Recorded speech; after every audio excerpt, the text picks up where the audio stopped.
Hey everyone, Mherex here, bringing you another video. This one is going to be on Alexa Bliss, Pyro Princess. So Bliss is the newest mutant.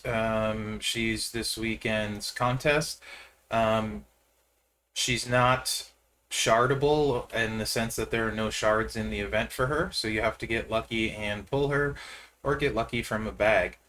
Um, First off, I want to start, the card art is amazing.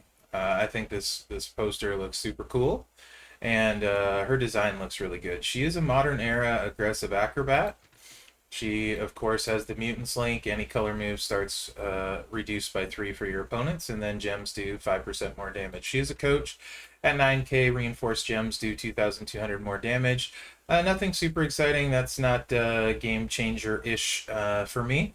She has, well, I have 3 build sets for you guys. I'm sure there's more out there. I'm going to run 3 for you guys.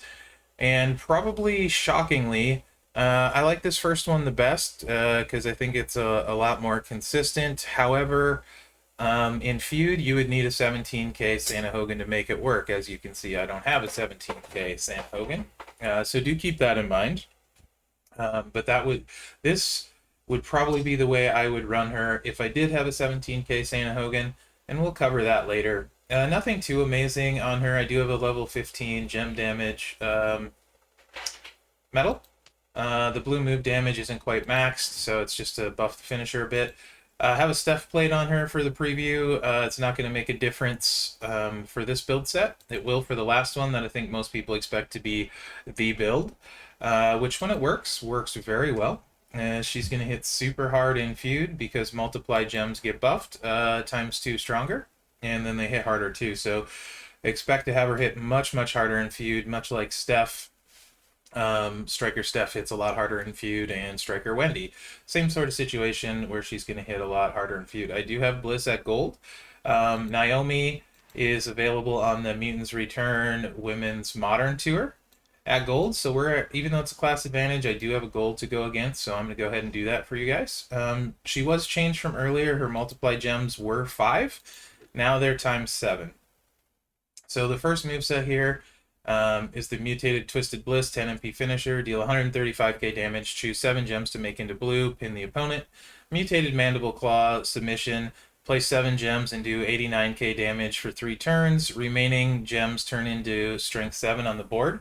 Now, this sub, assuming you started with like Lawler and went the super sub route, you're going to be doing about 3.1, 3.2 million in Feud with the sub, which isn't bad. It's not bad at all. That'll drain a lot of opponents, so that will be an option. Not quite as strong as some of the other subs, but low charge, so I do like that. So keep that in mind. I'm not really going to cover a super sub build, as it's pretty explanatory, right? Just know you'll hit about that hard in Feud. Also on that note, if you do have max defensive perks, your sub is going to last longer, so that will affect this moveset in the sense that you're trying to keep multiply gems on the board. Then we're going to run DDT, 1 MP red, deal 51k damage, and increase your blue gem damage by 100% for 1 turn. However, the flip side of that is you're going to do you're going to do a bunch of damage. Not 3.1, you're probably going to do, actually I can tell you exactly what you're going to do. 2.2 million and change is what this sub is going to do with max perks. And then take away, actually we wouldn't use multiply coaches, so let me adjust this, or sub coaches rather. 1.8 million would be the base damage on the sub, and then you're going to hit the finisher.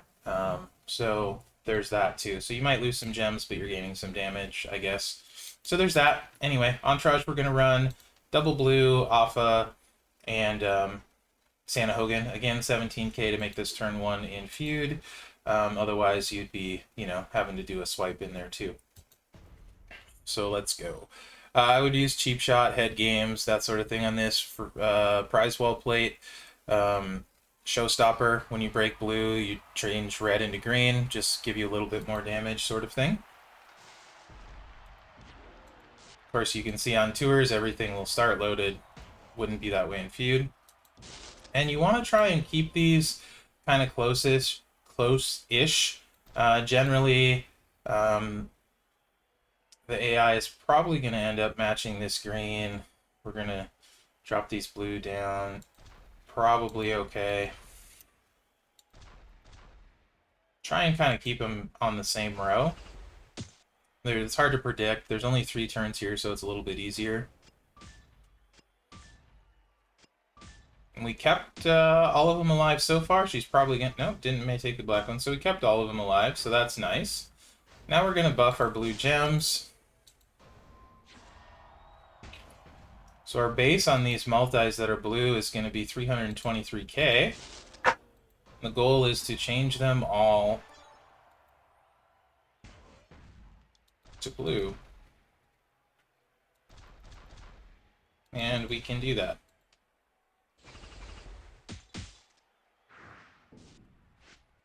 And you can see we hit for 2.7 million, and that's without the feud buff on the multiply gems being ×2 bigger, them hitting harder, and also the finisher buff of 60%.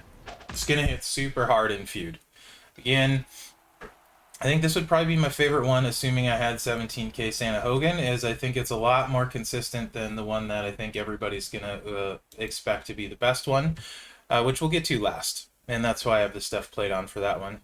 So this next one, same kind of version of this, except instead of the finisher, we're going to use the 5-star move, which is a choose, multiply, gem, destroy.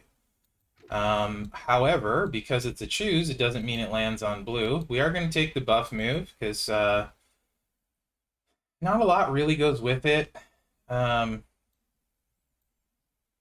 So, yeah, that's what we're going to do.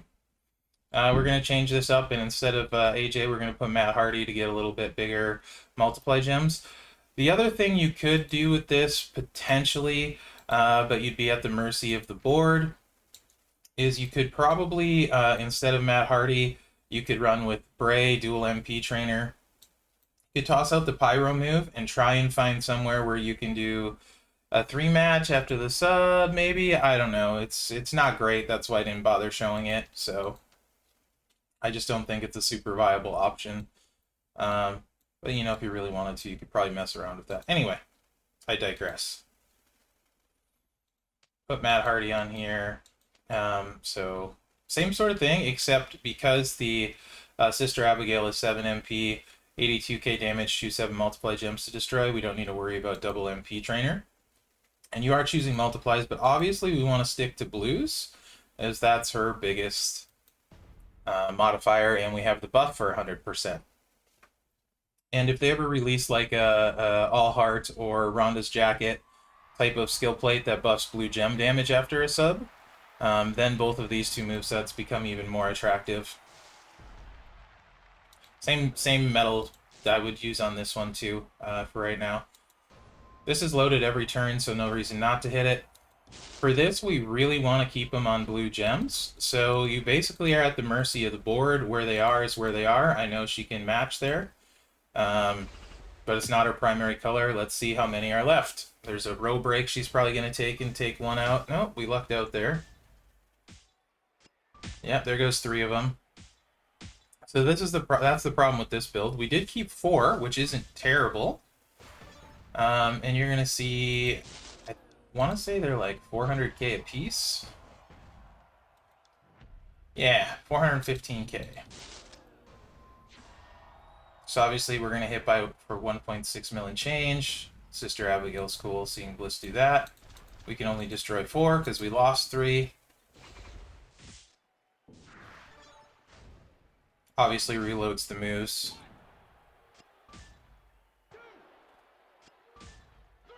So that's that moveset. Again, that's very board dependent. Mileage is going to vary.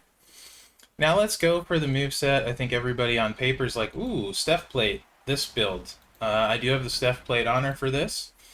And I'm going to run this one a few times for you guys so you can see real world applications, not just when it goes perfectly right. You guys know I do have a innate ability to cascade, and this is very cascade friendly, so let's see what happens. We're going to put the 3 moves you haven't seen in. I admit I was really hyped about this build set. I was on paper before I played it. I was arguing with someone about just how good she would be, how amazing this moveset was going to be, and then having played it, it is not consistent enough for me to feud with at all. But I am super cascadey, so there is that. All right, 6 MP, muted insult to injury, deal 71k damage, and choose a 3x3 area to swap into black gems. Glitter Blizzard, 6 MP, deal 73k damage, and choose a 5x1 area to swap into red gems. Flying Form Smash 6 MP, deal 72k damage, and choose a 3x1 area to make into Pyro gems. All gems above it into multiply gems of X7 when we break them. So Entourage, we're obviously going to run with Bray, and then we're going to change from blue to black gem damage. I'm using Edge, definitely a rare trainer. You know, any kind of black gem damage you might have would be who you would use if you didn't have Edge. Viper Strike, when you break black, turn yellow into red, maybe get a little extra gem damage off the prize wall. Talking is hard, so I'm stumbling over my words. And like I said, we're going to run this one a few times. It's fast once it's set up. So the problem with this is this choose 1x5 area creates a wild card. You cannot pick where the wild card goes. You cannot predict it. It is completely random. And that causes the entire board to shuffle down one with a wild card randomly placed. And there's multiply gems on the board. If you match even one of those, you've cascaded for sure. And it's very difficult to not cascade. What would have fixed this? If this was a 4x1 and just did a row break, you'd be less likely to cascade, and you would still refill this every time in Feud with perks, or even a 3x1 would be perfectly sufficient to load it in Feud with perks. Anyway, let's do this.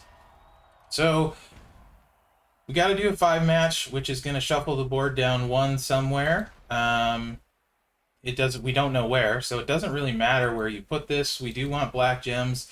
Of course, in the middle is worse. Edges is a little less likely because there's not another row. So I'm going to pick an edge just because it's somewhat safer. And having played this moveset a bunch of times, I can tell you I cascade almost every time. And we're going to drop this, and let's see what happens. You can see, there it is, 1 for 1 on the cascade. I will run it many times for you guys because it's very quick. So you can see how often it's cascade prone. On the plus side, didn't wipe out the multiply gems, and we can connect 2 extra black gems. It does hit very, very hard, and it's going to hit much harder in Feud. We're going to have X11 bonus damage there. Connect 2 extra ×9 here. And you can see we hit super hard.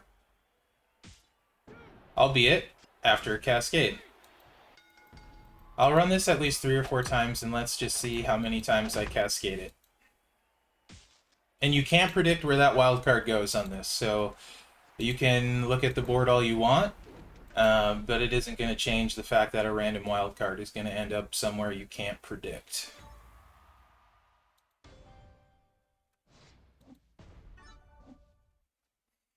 And I was really hyped for this moveset, but just the consistency, no way for me. And I'll just play really quick. I don't think I need to keep talking about it. Don't want to go here. Let's just go on the edge again, somewhat safer, theoretically. So this, the green will cascade, but we don't know where the wild card goes, and it seems to not go on the Pyros, so likely it's here or here anyway, and then it won't cascade. Of course, there it goes on the Pyros. Did get a double cascade. You could argue I could have prevented that one. Maybe I could have. I did call it out, so I knew it was there.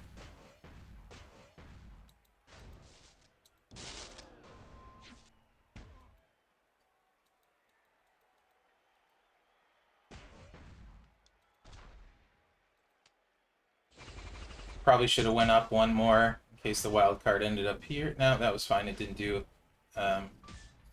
didn't change anything anyway. It does hit super hard, though. And it's going to hit very hard in Feud.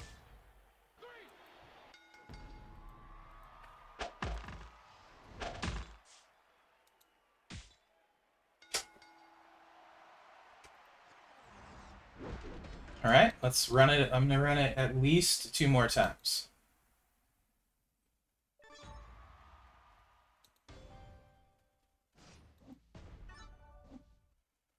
And I think you'll see why I like the first moveset better, assuming I had a 17k Sanhogan, which I don't, and I know most of you also do not.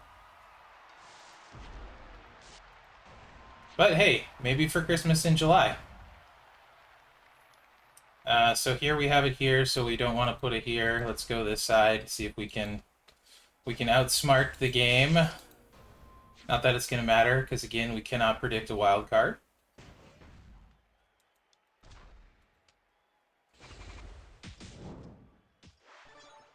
There. Cascaded into the multi-gem, so that's 3 for 3 on the cascading. Can actually tell you, I've managed to cascade every single time I've played this build. And that, granted, again, I have bad luck cascade-wise, but you know, I just feel like the odds are much better. I would go here to get this extra, but then we miss this one, so it's the same either way. So let's catch the black gems. Again, hits really hard. But especially because this is using a Steph plate and stuff, and the likelihood of cascade, again, I go back to that first build is the one that I like, personally. Doesn't mean I'm right, it just means I like that build. Okay, and one more. So let's see if we go 4 for 4 or if I do not cascade. Again, changing that move to a 1x3 or 1x4 would have completely solved this issue. If you want a little bit of cascade, 1x4 row break, you could still drop in one set of 3 on the top row. The bottom, the rest of the board isn't going to shift because there's not a wild card left.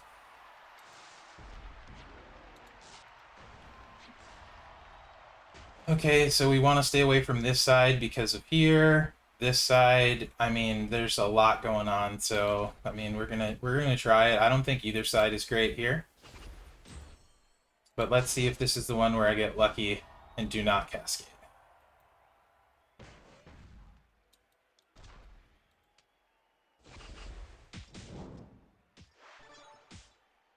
Oh, hey, we did it. Only had a baby cascade, so there you go.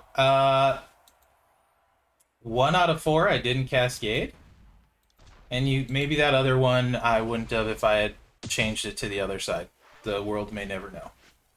Either way, at best 50%, and I can tell you, having played it, I did much worse than 50%. So there's your 4 matches on this moveset.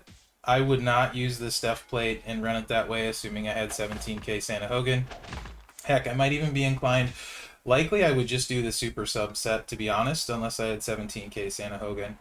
I would go super sub with the choose, multiply, destroy, and sub, and then hope I can finish off the last million or so damage that some of them had, or less. And I think that would be the way to go. And let me just pop that up real quick, what that would look like, just so you know. So it's there. So the super sub moveset, I would go with the 5-star to get the pin after the sub in case they have life left. Mutated mandible claw.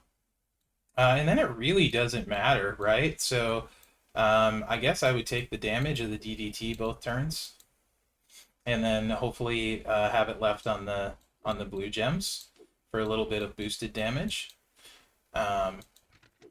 The entourage, you're gonna run 1 blue MP trainer.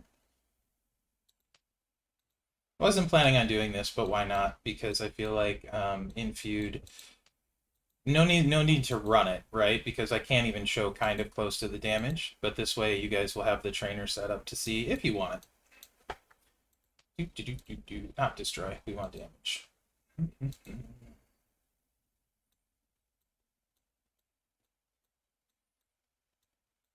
Where are you at, Eddie? Right here.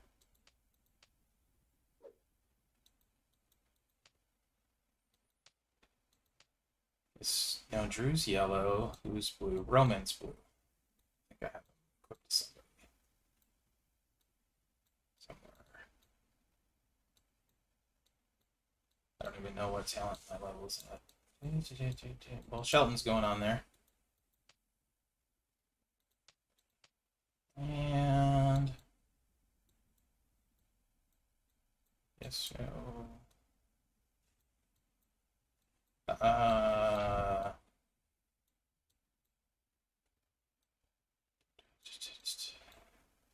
There he is. I'm just blind. So that would be your setup. Let me check my one true sub calculator again real quick. The sub damage is 89k for 3 turns. Pop that in. 89,000. 3 turns. Perk is 3. Trainer coach, we have 3. And 4 with that one, and then the damage is 0.7. Yep, 3.29 million. So right at 3.3 million with the super sub. And then leave yourself a couple gems to get the pin and do about 1 million damage. Hopefully, at least a couple survive. Honestly, I think that's the ticket. If you get her, if you don't have 17k Santa Hogan, just run her like that. Anyway, guys, hopefully you find this video helpful. Maybe surprise you, maybe it didn't. I don't think the Steph played in the multiply gem is the way to go personally. Too inconsistent, can definitely hit hard. Remember to like, subscribe, and share, as that really helps me out. Other than that, thanks for watching, guys. Good luck out there.